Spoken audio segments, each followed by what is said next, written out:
Thank you. I'm going to lead off and set the stage a little bit, and then Bob is going to talk about the evolution of the history of land conservation in Vermont and the evolution of the Nature Conservancy. And then I'll come back and talk about sort of the development of the Vermont Land Trust a bit. And Bob will end with sort of what's next, what are the challenges and opportunities that the future generations of land trust leaders will confront that maybe we didn't have to confront. I think between the two of us, we've had about 65 to 70 years of land conservation work in Vermont, and we promise to keep this under 30 seconds per year so there's time for questions. So I arrived in Vermont, I grew up in New Hampshire, but I arrived in Vermont in 1974. I was hired as assistant director of the Vermont Natural Resources Council. Seward Weber was running it at the time.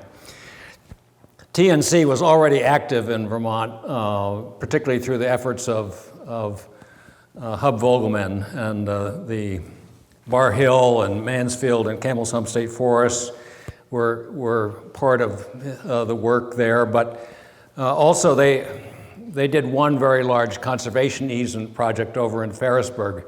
Conservation easements were not a term that anybody understood at that time. Very early on in my tenure here, I met a man named Rick Carbon who was running the Regional Planning Commission at Woodstock, the Ottauquechee Regional Planning Commission.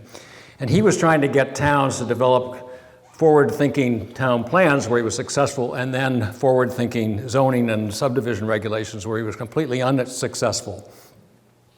And so he was looking to try to implement town plans through other means, tax stabilization contracts and and conservation easements, and they needed a lawyer, so he asked me to participate. And we worked for a year with the Town Planning Commission, and it all came to a town vote, and it all went down in flames. And out of the ashes of that experience came the Ottauquechee Regional Land Trust. It was 1977. And our focus was on the conservation of productive lands and also community lands. We didn't need to compete with the Nature Conservancy. It was always dealing with ecologically valuable lands. Rick also was a visionary. He wanted to start a housing organization, which he in fact did, and completed several projects in the Woodstock area, and an economic development organization. He saw the three things as being links to what creates vitality in a community, not as separate.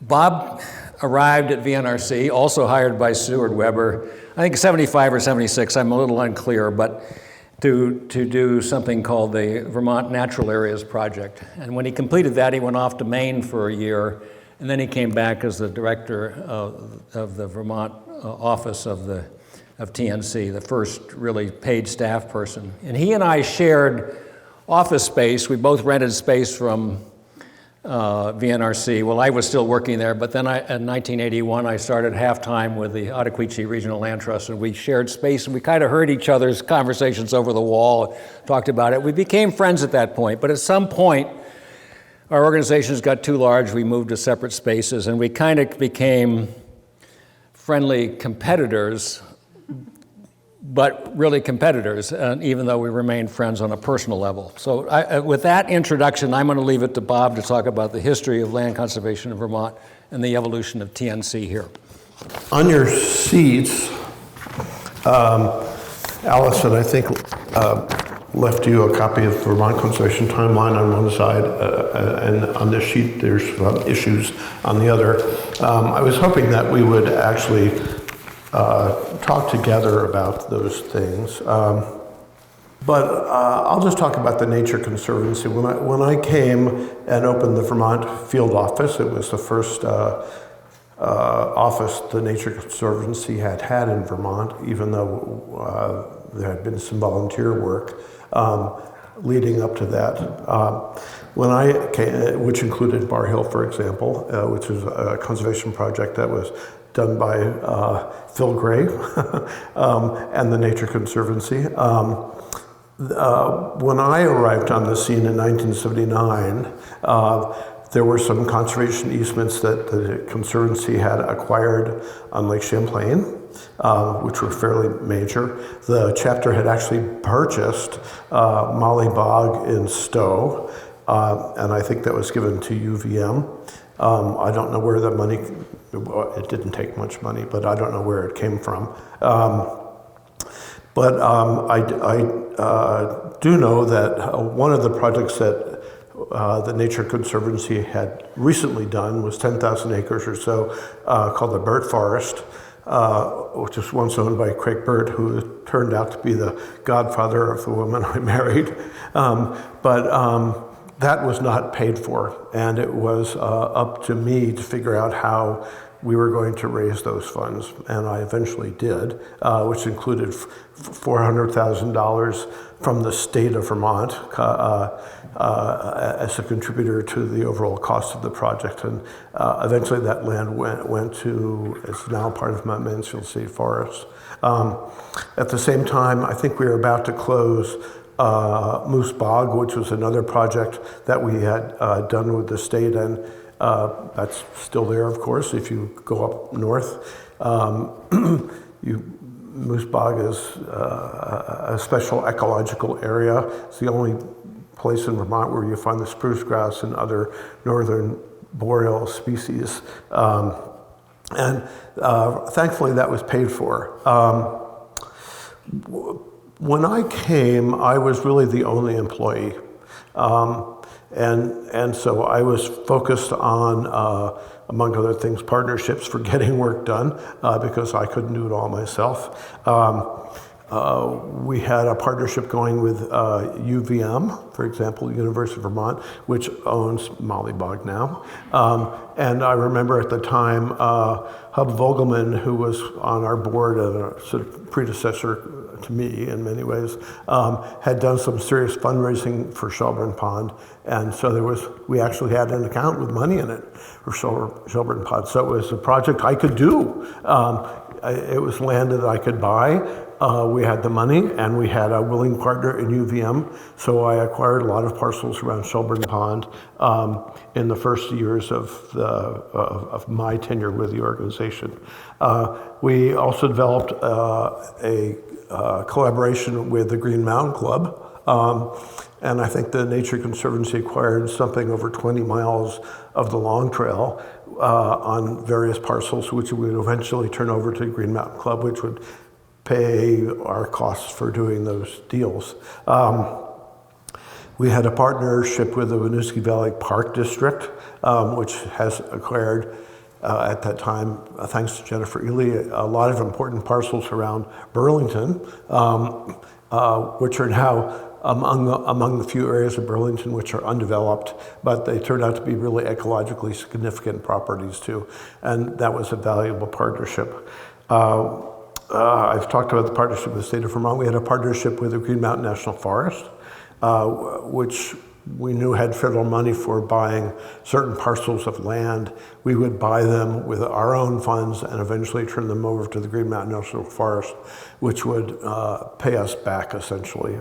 And we had various partnerships with Vermont Land Trust, which maybe we'll touch on later. But it occurred to us at one point, I guess it occurred to me, that if we just hired some stewardship staff, land management staff, we could acquire parcels for the Nature Conservancy and not just for partners. And eventually we started doing that and building a preserve system in Vermont that the Nature Conservancy owned and managed itself. And of course that took funds, serious funds, at which we couldn't just go to our partners for. So we also hired a development staff to raise those funds to pay for the properties that we eventually bought for our own portfolio, essentially. One of the things I learned early on was that the Nature Conservancy and nonprofit organizations in general outlive people. Hopefully they'll outlive us. They outlived a lot of landowners. One of the landowners on an early project that I was doing, which involved 6 parcels of land, sent back a letter that I had sent her with a little crayon message on it that said, "Go away." And I knew that wasn't a parcel that we were most probably going to acquire, at least not then. Well, that person 30 years later died, probably 20 years later. That property was then purchased by somebody who knew us and was happy to deal with us, and eventually we acquired that property. That's the nature of the business, I think, that land conservation organizations are in. At the TNC, I think, started as a small organization, volunteer organization, which discovered it could buy land, important pieces of land, to conserve them, and it grew. It now has something like 3,500 employees. It's an international conservation organization. And that brings up something that I've thought a little bit about, which is kind of the scale and specialization. There are conservation organizations that are relatively small and will always be small because their geography is small. And they can't afford, they will never be able to afford a staff of 3,500 people, some of whom are making pretty significant salaries, and own buildings and have assets and revenues in the billions of dollars, like the Nature Conservancy. And Vermont has had some small organizations like that.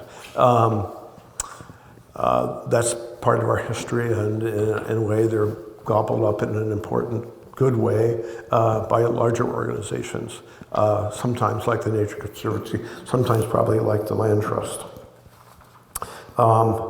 Even though the Nature Conservancy is the largest conservation organization in the Americas, I think is what they say, it operates under kind of one important financial principle, which is that every ship is on its own bottom, by which they mean that if you run the Vermont Nature Conservancy, you raise the funds in Vermont that it will take to do that.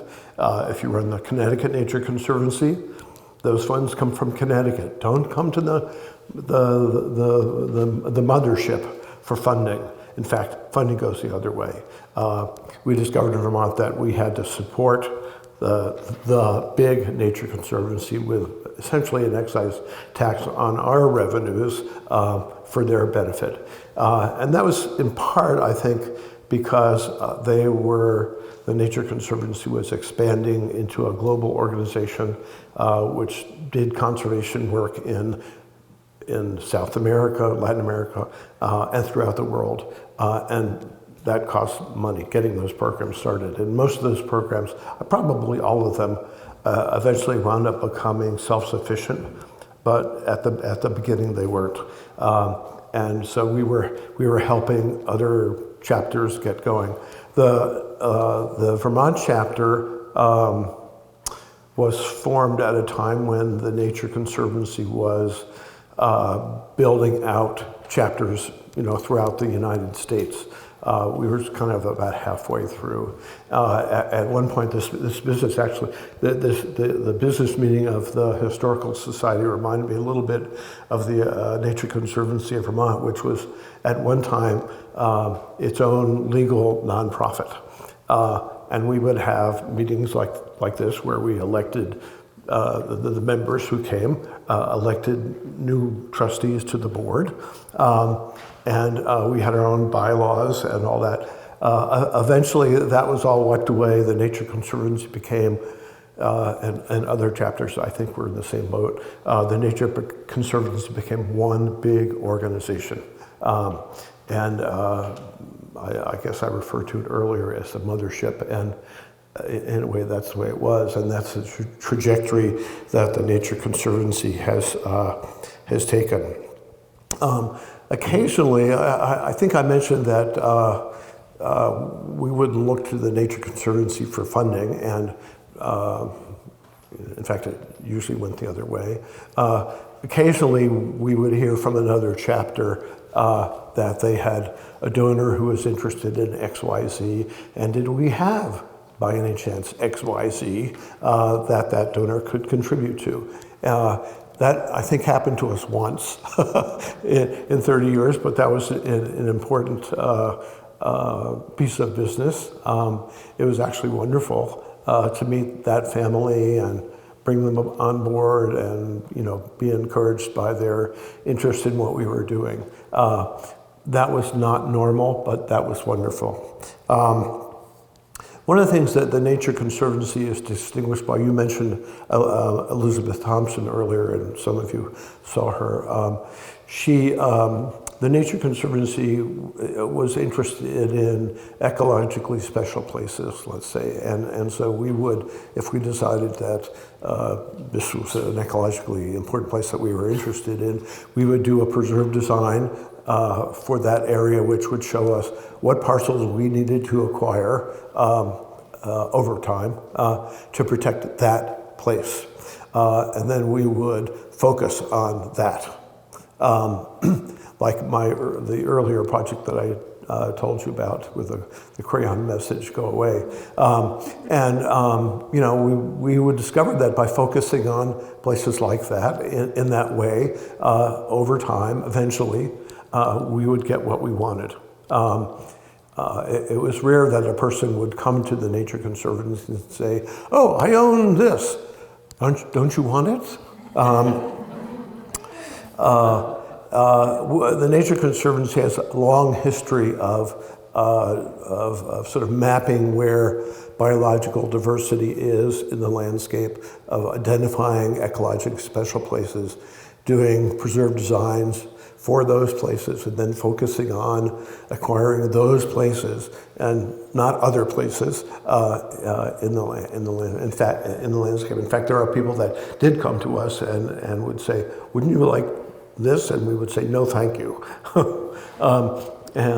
Annie Prue, I remember, came to us once and was interested in a wetland. She loves wetlands. And it wasn't large enough for the Nature Conservancy. It was not special in any way. It was close to her heart, but not to ours. And we had to say no. We wound up with a partnership with the state of Vermont, focusing on identifying these special places in the landscape. And we made that information as widely available as possible, realizing that just acquiring places like that was not the only conservation avenue, not the only conservation action that could be taken. And sometimes those places could be protected by planning commissions, by smaller land trusts, by partners that we didn't even know we had. Maybe I'll stop there and say one final thing, which is that originally the Nature Conservancy's message was conservation through private action. And I think that's where the organization started, but it didn't stay in that way for long. In Vermont, we helped establish the Housing and Conservation Fund. We had partners with public agencies, and sometimes it was important that public funds be steered towards conservation objectives, including our conservation objectives. And the only way to do that was to have partners in the public sector. And so conservation by private action is sort of a misnomer. It doesn't really describe the way the Nature Conservancy operated really from the beginning, because I think those partnerships were important initially, and they're even more important now.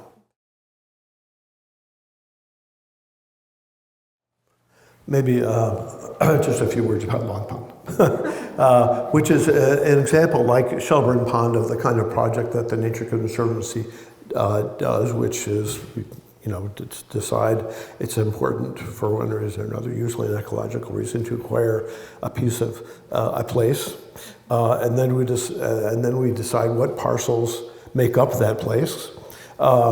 And then contact all of the landowners of all those parcels and take the actions that we can take now and check off those parcels as being preserved, but keep going back with the idea that eventually we will win.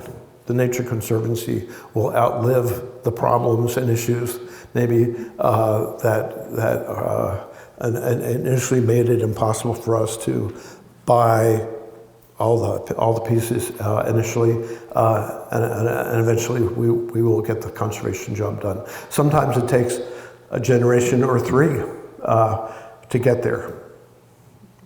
But one of the maybe hallmarks of the Nature Conservancy is that focus on getting there and focus on those special places, even though we might not be able to generate any good news in any given year about those places. By keeping them on the list, by going back time and time again, we eventually conserve them. Darby. So Bob has identified one of the key differences between the two organizations. TNC took a very disciplined, scientific approach to identify the most important ecological resources in the state and then go out after that. And I remembered Bob, he'd get the door slammed in his face 10 times, but he'd be back there for the 11th and it would finally open. The Vermont Land Trust, on the other hand, was sort of conserve it now, ask questions later. And so when we got into the farm program, with the creation of the Housing Conservation Board, it's really ramped up. We didn't go out and identify the 100 best farms in Vermont and go after those. We put out the general criteria and see who walked through the door. And over time, many of the best farms came through the door, but you had to sell this whole idea to a group of people who was very, very skeptical at the beginning. They didn't know what a land trust was, they didn't know what conservation easement was. They were suspicious of anything that came out of Montpelier, certain parts of the state especially. And so that was the way it is. So back to sort of the beginning of the Ottaquechee Land Trust. We were formed in 1977, no staff. We conserved, this is my favorite statistic about the land trust, a total of 6 acres of land in our first 3 years. The board decided time to get serious. They hired Rick Carbon as the executive director and started working. We had a contract with the National Park Service to be the liaison between the Park Service and the landowners to fix a permanent trail corridor from Killington, for the Appalachian Trail from Killington to the Connecticut River. And that gave us some income and some working relationships. But our main focus was on productive lands, farmland, and working for us, where conservation easement seems better than outright ownership, because the landowner remains in control with whatever limitations are put on by the conservation easements. We wanted to try to get the state of Vermont into the conservation easement game. They had actually passed authorizing legislation in 1968 that gave the state and towns the authority, but they had never used it. They developed some criteria saying, we'll do it in this case. And I can't remember the 10 criteria, but 2 of them was it had to be under imminent threat of development, and 2, you had to allow public access of it. That eliminated virtually every farm and almost every piece of land in the state of Vermont. Their real concern was stewardship, how to look after the conservation easements after you acquired them. There was a lot of work and expense in acquiring them, but down the road, they'd have to go out and monitor these things, and if there's a violation, get them corrected. And they could see the day coming when their budgets may be cut, and they either had to let the easements go unattended, or they had to cut something else. And that was their big concern, and we figured that out somehow. And so we said, here's what we'll do. We'll do all the negotiation, pay the cost of acquiring it, and we'll co-hold it with you. Listen, we're a 3-year-old organization. What kind of track record have we got? The 6 acres. How would any landowner think that we're going to be around in the long term? So from our standpoint, it was great to have the state as a co-holder for another reason as well, that we were concerned that the courts would not enforce these easements. They might say, well, okay, It's a violation, but it's not that big a deal. It's a burden on the land trust, on the landowner to remove the house in the middle of the conservation easement where it shouldn't have been built. But we thought if the Attorney General was on our side, we'd get more attention. There have been some cases like this around the country, and we were worried about the outcome. But then we had to find a piece of land that was so compelling that if the state said no to that, then they said no to the whole concept. And that came from the town of Tinmouth, where 6 landowners, 6 families had purchased 1,200 acres of land. It had a working farm, it had managed forest land, it had a small wilderness area in Tinmouth Gulf. It had everything, really, except it wasn't in our region, but so what? We just, nobody else was doing it, so we took it on. And we presented the whole idea to the state, and the Commissioner of Forest Parks and Governor Snelling said, okay, we'll take it on. And that was the first case where we co-held the easements. And that became the model 7 years later when the Housing Conservation Board was created, where the land trust would negotiate the easement, do all the legwork, and then we co-held, and we would do the monitoring and the stewardship unless there was a problem, and then the state was there to back us up. So Tinmouth created a whole bunch of precedents that I won't go into all of them now. The other part of what we were doing, and we had this idea that conservation easements, if you donated a conservation easement and met all the IRS requirements, the landowner could deduct the value of that easement against their income taxes. So if you had a piece of land worth $100,000 without any easements and you put an easement on it worth $60,000, that $40,000 difference could be deducted against income taxes. So obviously you have to be wealthy to do that, and a certain number of the early transactions, or a lot of transactions over it. But we also discovered that we could intervene in the marketplace in the right conditions. The Woodstock Country School came on the market, $1 million. We had $25,000 in the bank, but we had a sympathetic board there, and they gave us a right of first refusal, 30-day right of first refusal. Developer came along and said, I'm offering $1 million for this piece. All right, Land Trust, step up. And what would happen was a whole bunch of, this was the gateway into South Woodstock, where the Green Mountain Horse Association is now located, and a farm and other things. And a whole bunch of people in the community stepped up as what we called charitable creditors. I won't get into all of it, but they basically said, if you acquire it and you work out the land plan with a group of representatives from the community, and then conserve it, and if you lose any money, we'll pay our proportionate share as a loss. We'll make a contribution. This was an era where interest rates were running 17%. Well, through a whole series of events, absolute miracle happened. We bought the land, we did the planning, we sold the land, the conservation easement came back, we didn't lose any money. And everyone thought, wow, this is great. And because there was no money for land conservation at that time, we used that technique, very labor intensive. And the last time we used it was on the Brass Knocker farm here in East Craftsbury. But then the Housing Conservation Board came along and we didn't need to use that. That success in South Woodstock gained us a lot of publicity around the state, Shelburne Farms and other places, north, south, east, west, that put us on the map and led us towards expanding to become a statewide organization. I think, I mentioned Rick Carbon, who was the founder. I wasn't the founder, I did the legal work, but Rick Carbon was the founder of the Land Trust.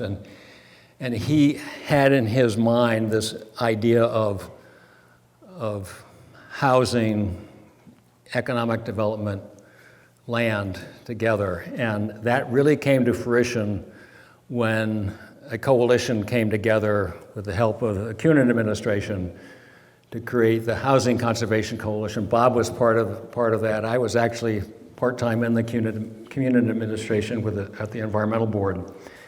And it all came together in 1987 with a $3 million appropriation. And then the following year, they appropriated $20 million for this thing. It was off and running.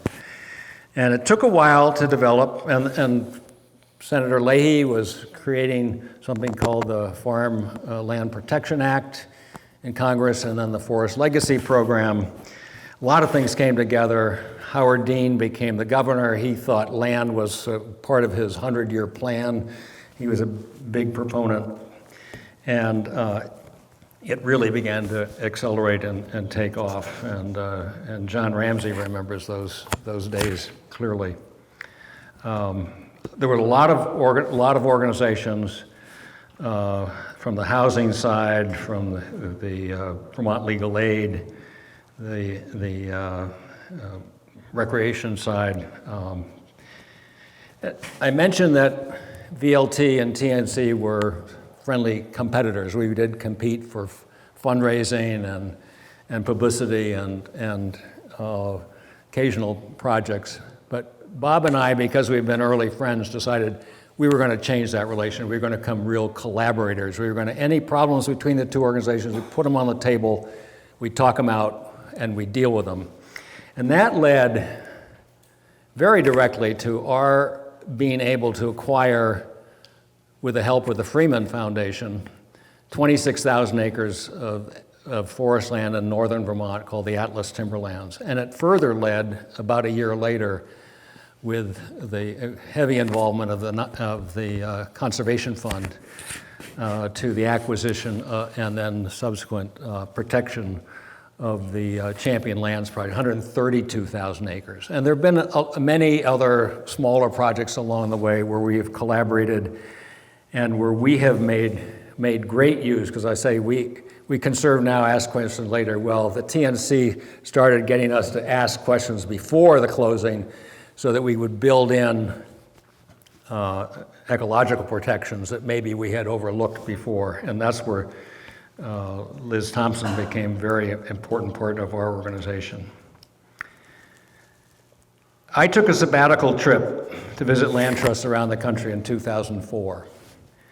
And I visited 32 land trusts from here to Hawaii, and it was just amazing the kind of work that they were doing under very trying circumstances. And I came back with one major conclusion, was that if you wanted to be in the land conservation business, the best place to be in the country was Vermont. More of the elements for success exist here than elsewhere. Stable, well-run conservation organizations who were willing to collaborate, supportive public and legal framework, supportive landowners who are not looking in every case to maximize the dollar, but that care about what's going to happen to this property after their stewardship ends. Committed political leaders, Governor Cunin, Dean, Leahy, and also in the Vermont legislature. Some really thoughtful, progressive foundations, including the Freeman Foundation, the John Merck Fund, the High Meadows Fund, who were not only interested in conserving land, but in building the capacity of their organizations to do it. And the Vermont Housing Conservation Board also did that. They gave capacity grants to housing organizations, which were very young at the beginning, and other organizations to do the work in the field to develop the projects that they could fund. And then a lot of extraordinary good luck. And I guess the last one I'd mention is that we have a relatively slow rate of growth in Vermont. The world of land conservation today is very different than when Bob and I were starting out. And it will continue to evolve to respond to the needs of landowners and communities in the world at large. I'd mention two other things, and I'll give it back to Bob to talk about the future. One is that about 30 years ago, before the Vermont Land Trust first planning retreat, I wrote a whimsical, tongue-in-cheek piece called A Short Biblical History of the Vermont Land Trust, to try to help the board understand where we got. And then since then, I've written what I call the decoded version to sort of explain what the heck I was talking about. And I brought a limited number of copies tonight, and if you're really interested, it's quite a lot. I can have it. The other thing that's happened is that I finally, after 15 years, have delivered to the Vermont Land Trust my what I call reflections on a career in land conservation. It's about the early history, it's about war stories, about decisions that were made along the way that helped in our evolution. To my horror, you push the word count, it came out to 54,000 words. So it's on digital form. If you would really like a copy, I've delivered it all to VLT, and they've assembled it in a digital form without all the supporting documentation that went along with it. If you're really interested in this topic, let me know, I'll pass your name and email address on. And it was fun to write and fun to reflect. I think one of the advantages that you see after 40 years or so, you get to see what else happened. You conserve the land, but then things happen over time, and so you get that longer perspective over time, and that's been fun. So I'll leave it there. Bob, I'll leave it back to you. I'll only say that conservation is not all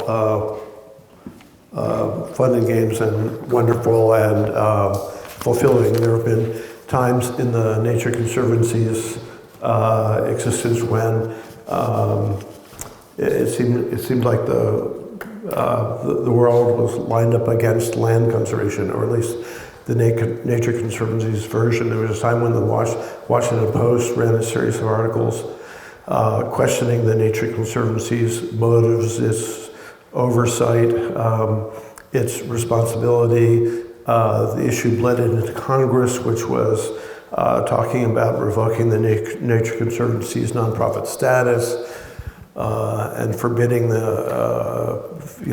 any public agencies that the Congress could control from working with the Nature Conservancy. It was really a mess.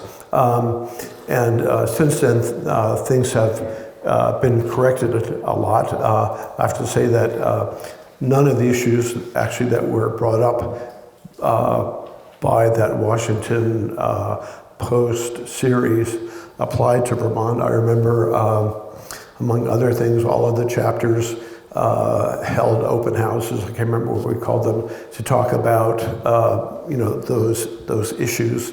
And we invited our entire membership to come along, and one person showed up, and that person was a trustee. And so I think in other chapters, maybe in other places, certainly those issues were hotter and more meaningful, but not in Vermont. Maybe that goes back to Vermont being such a great place to do land conservation.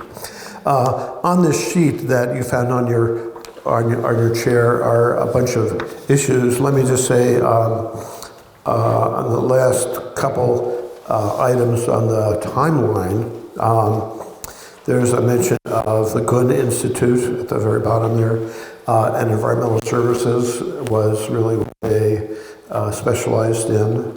When Tropical Storm Irene ravaged Vermont, we heard a lot about resiliency.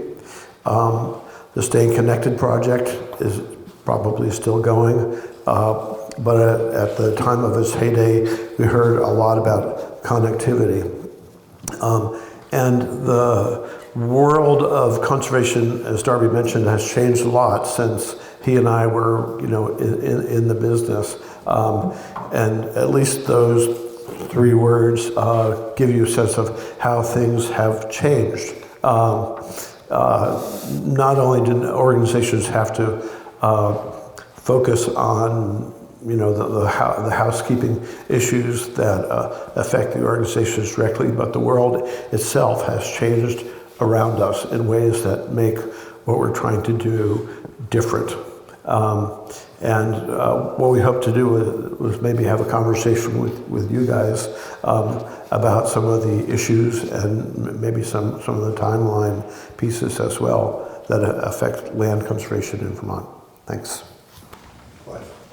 You mentioned support by the governors. Are you free to say what Phil Scott's attitude is toward land conservation, towards your organization? I haven't paid a lot of attention, but I think Phil Scott has been supportive of the Housing and Conservation Fund. And that's the primary way that conservation is funded in Vermont by the state. I guess I'll also say, and maybe Darby knows more about this, and I personally think one of the largest conservation projects in programs in the state is the current use program. Even though it's not really billed as a conservation program, a lot of land, working land, for the most part, is conserved by that program. And I think Phil Scott has been supportive there too as well. Yeah, I would say, housing has been a particular interest to him, and as more money has become available through federal programs and others, a lot of that is directed towards housing, and housing is a big problem in the state, homelessness and workforce housing and that sort of thing. But he's also been very supportive of the like the Farm and Forest Enterprise Funds, which VHCB has run, that helps established businesses expand and create more value added and develop new markets and that thing. And he hasn't neglected the land conservation side of it. I think he's been very supportive overall. Yeah. The NRC worked on this back in the 70s, and the law had always been towns had to assess at full fair market value. But there were never any teeth to the law, and towns used their own sense of equity and said, we're going to tax a farm, assess a farm as a farm, not as a potential development site. Well, then in about 77, they put some teeth into it and said, if you didn't assess within at least 80% of the full fair market value as determined, then you're going to lose money on your state aid education. At that time, there was a formula. And so current use grew out of that crisis, and it really was a crisis. And we focused on the idea of productive lands. There's actually a third category of open space lands where a person had to sign up for 20 years, not a permanent easement, but basically. And it was really to protect farmland and forest land from having their taxes to go up through the roof and then those people selling. That was the crisis. The crisis was not public access. And so the program was built around that, and it was sold around that, and that's what the legislature bought, that's what the landowners who signed up had bought. Now, there have been discussions over the years about providing an incentive in addition to that. But I think from an equity standpoint, that was the problem that current use was focused on. And if you want to add new things to it, then don't either expect landowners to depart or give them an added incentive. And I don't disagree with that, but I've heard that many times over the years, but that's my feeling, because you have to go back to where do we start on this from my standpoint. You don't want to change the rules in the middle of the game. Well, you can, but expect the landowners to react accordingly. And we see conservation easements, that's a huge decision on the part of a landowner.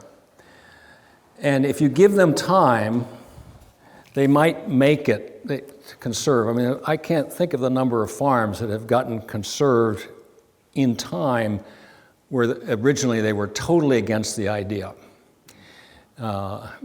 John can cite many more examples than I can. So current use was kind of stabilize the situation, and that would give us time to negotiate a permanent conservation easement.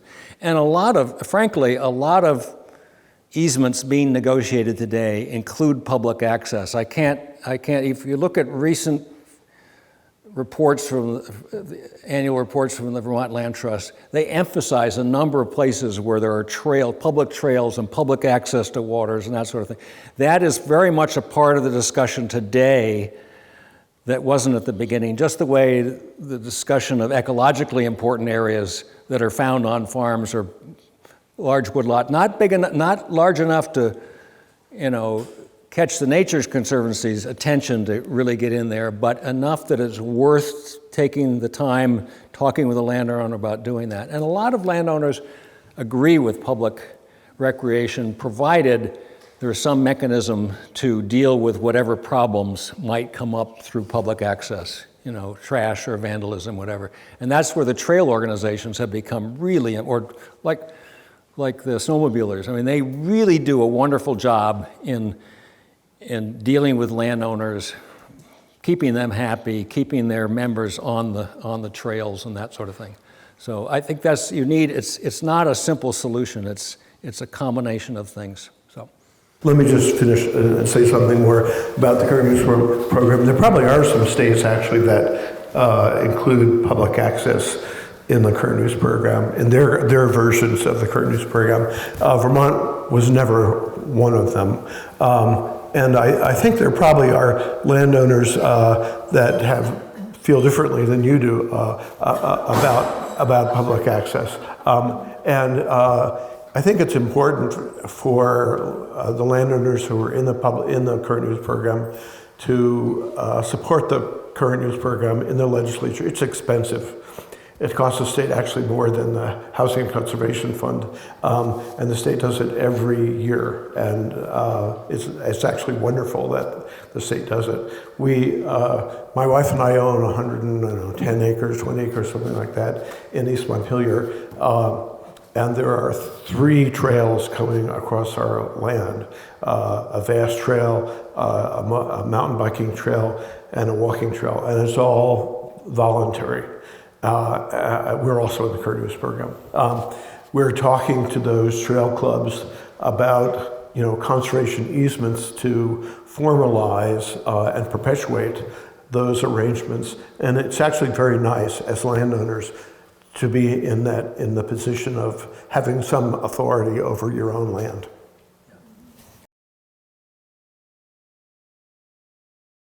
The big problem for land conservation is stewardship, is looking after old business, if you will. And I think Greensboro Land Trust is going to face this. The Vermont Land Trust certainly has faced it. The Nature Conservancy has faced it. Taking care of things that were done 10 years ago, 50 years ago, 100 years ago, isn't all that, it doesn't give you a lot of press releases. In fact, when you get a violation, and the community kind of thinks it's not much of a violation, but you do, and you have to bring an enforcement action, the publicity may go the other way on you. So I think that's the big issue long term. We are seeing, you think we have a lot of land trusts in this state. It's very small, really, and there's a lot of collaboration in terms of the documents used and the way the documentation of the land is for stewardship is concerned. But on the Maine coast, for example, like 120 land trusts. Connecticut has one land trust per town practically. But you're beginning to see what we call mergers and acquisitions. You're seeing land trusts realizing we don't have the financial capacity to do this just ourselves. Let's organize into larger systems. And I think we'll all face that down the road. I think, frankly, and I love what the Greensboro Land Trust has done, but I think that the South Hero Land Trust they really hit a home run with it. They know what the land is important to the community. They go out and find the resources. They cut the ribbons, and then they give the easement or the land to the Lake Champlain Land Trust, the Vermont Land Trust, the Nature Conservancy, the state of Vermont. They can go out of business any day, and what they've accomplished will stay accomplished. But so I think that's the big issue. Stewardship goes on forever. Somebody said, I don't know who said it first, that perpetuity is a very long time, especially towards the end. So. At the time of the Post article, I had a letter published in the Post defending the Conservancy emphasizing that the Conservancy was operating in the American market milieu, and they basically had to swim within that. And pursuant to that, I've noticed over my years as a conservationist, I've had friends who worked for the Conservancy for a while, couldn't really afford to continue working for them, and went into real estate, and quite subversively in that they would recruit kindred spirits to key properties, and in many places create a constituency that was favorable to future of both of your operations. I found that to be pretty important down in Connecticut, where I come from. I think the direction may be even going a little the opposite way, that the challenge today for the Vermont Land Trust is to be more inclusive, to involve the community in the projects, to address the issue. This isn't just about land conservation. It's really about the community vitality and resistance, and that brings you into all kinds of other topics that you may not have any expertise on, but that is necessary that you participate in that. I mean, the glory days of when the Freeman Foundation, they put, you probably may know this, but over 12 years, they put $65 million into land conservation in this state. It's an incredible investment. And that's while they were building their Asian program.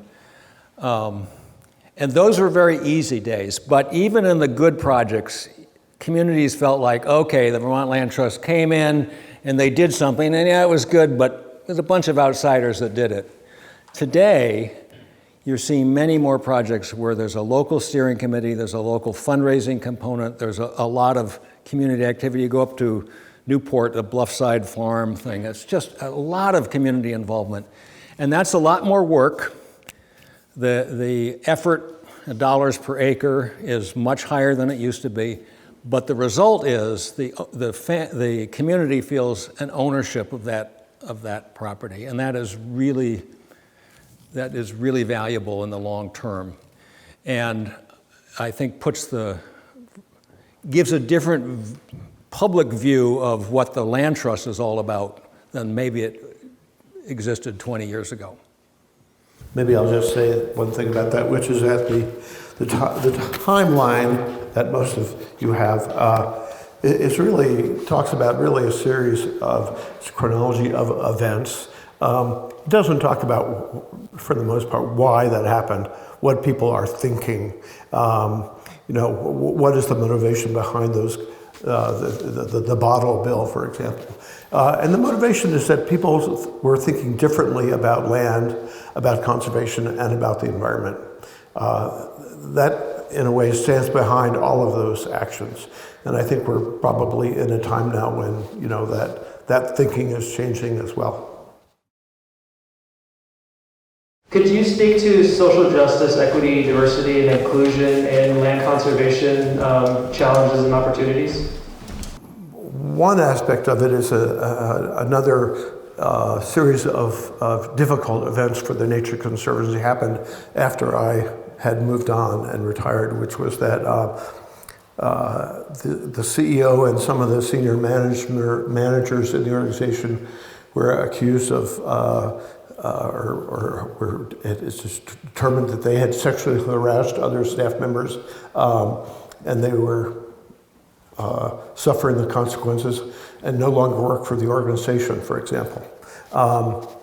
The Nature Conservancy is now run by a woman, and some of the top senior staff members are now women. I know I have a friend who started the Conservancy's program in Mongolia. She was really fortunate. She feels fortunate to have done that. But after a year or two, the Nature Conservancy hired a Mongolian woman to run that program instead.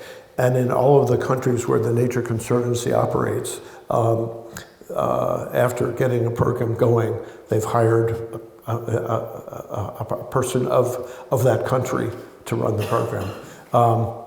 There probably is a JEDI office within the Nature Conservancy. I have not spent enough time, I'm not in touch enough with the organization now to know, but I wouldn't be surprised if there is. You know, it's become central since we retired. I mean, the land trusts throughout the country are talking about this issue. I think in my time, it was done opportunistically.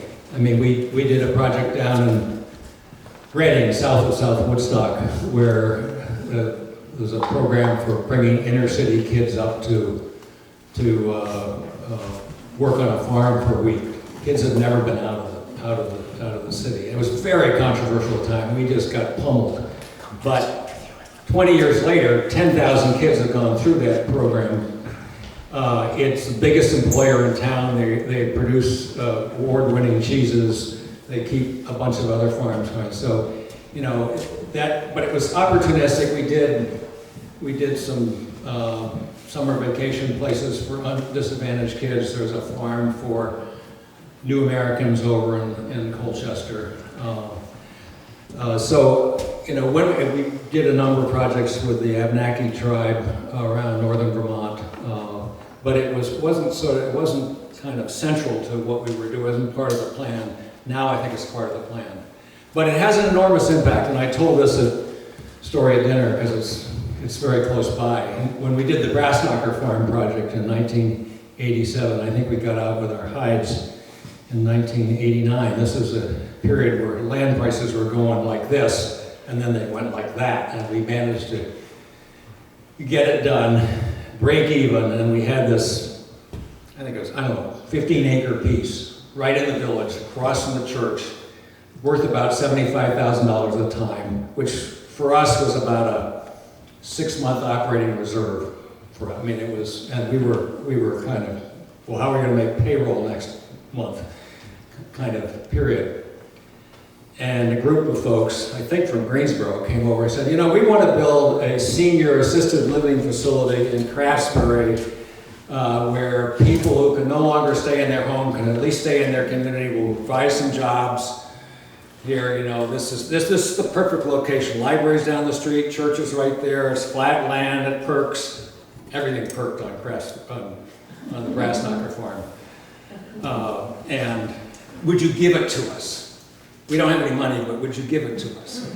And we had just gone through this experience of helping to create the Housing Conservation Board for housing conservation. How could we say no? So we said yes, and we gave them the land. Where am I going to find the money for payroll? Thank you. So that's not why I'm telling you this story. The reason I'm telling you this story because at the ribbon cutting, Bob Kinsey came to the ribbon cutting. He'd been very skeptical of this Brassknocker. It wasn't going to be a farm. It was going to be open space, and he was very skeptical. But he came to the ribbon cutting for the senior center, and who does he meet? He meets his elementary school teacher. She's one of the first residents there. And every year after that, for the next 10 years until civil unions came along, he gave this impassioned speech on the floor of the House saying, we gotta support this Housing Conservation Board, you know, it's really key. And as I said there, that was the best $75,000 we ever spent on land conservation. So, if you think a little bit broader than your own silo, sometimes produces really wonderful benefits. I think the reason the Nature Conservancy landed on Long Pond was that it's one of the few undeveloped ponds left in Vermont. It was wonderful, I suppose, that the Calypso orchid was there. There are probably some other things there as well, but the pond itself, I think, was the reason. That's one other question about Long Pond and about the Nature Conservancy. It seems like the Nature Conservancy has a love-hate relationship with public access to the land. And I'm saying this as a friend because I was on the board of the Nature Conservancy. Take Long Pond, for instance. You can go down towards Stump Hollow Road and walk down the road to the pond. And there are no hiking trails down there, but you can do it. But across the pond, there are a lot of hiking trails. But to get there, you go to past the beer company to almost the Jaffin Barn, to go down, take a left, go down that road, and then go on to probably 2 miles, a mile or two, of very rough, class 4, if not logging roads, where if your car isn't high, you're going to be in the Greensboro garage the next day. And then you get there, and the trails have been mowed. They can put some money into bridges. It's very nice. But you'll be the only car there. You know, try to get there. And so it almost seems like the Nature Conservancy says, yes, we want you, but just try to get here. You know? I don't really know the answer to that. I myself have had trouble getting to Long Pond. And it could be that it's just an unfinished preserve, and any trails would have to go across private property. Maybe that's a way to bring those landowners in. I don't know. I've been to some Nature Conservancy properties where the access is really quite good. When I was working for the organization, I always felt that it was important to provide as much public access as possible. In part, that was, I believe in public access. I think the Housing Conservation Board and probably the legislature would approve of that kind of thinking. The woman who runs stewardship now for the Vermont TNC, Lynn McNamara, whom you know well, she has explained that your organization considers Long Pond to be an environmental preserve. Ecological. Whereas Bar Hill is a flagship preserve. So the access to Bar Hill is very easy, whereas the access to Long Pond requires a lot more effort. Ecological. Ecological, sorry. You have, I think, something like 60 preserves now, don't you, in Vermont?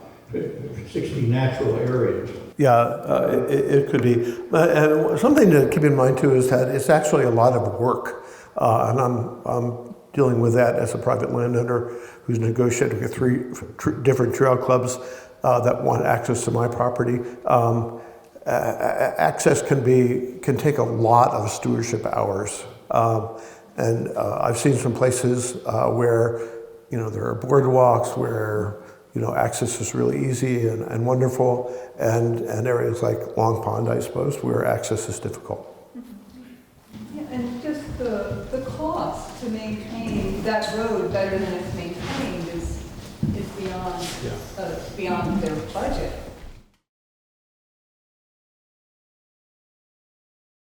Where's the spruce grouse located? You mentioned it at the beginning. Moose Pond? Moose Bog. Thank you, Moose Bog, all right. And do you ever conserve land on the basis of interesting rock structure, like the bullseye granite and craftsberry? Not so much. It's ecological importance. Okay. Yeah, I'm just wondering how climate change influences the work that you do here in the state. There was once a proposal to put wind towers, wind generators in the champion lands. I don't know if you remember that, Darby. And the Nature Conservancy I was instrumental in blocking that, so it didn't happen. I'm not sure I would do that today. I have seen, I haven't been staying in close touch with the Nature Conservancy, but I have seen something about carbon sequestration projects connected to large blocks of forest land that the Conservancy has acquired in southern Vermont. And I know that the Conservancy has some scientists, certainly in Washington, D.C., who think about climate change issues all the time. And we've lobbied Congress to try to, get to some solutions for those things, but haven't been successful yet.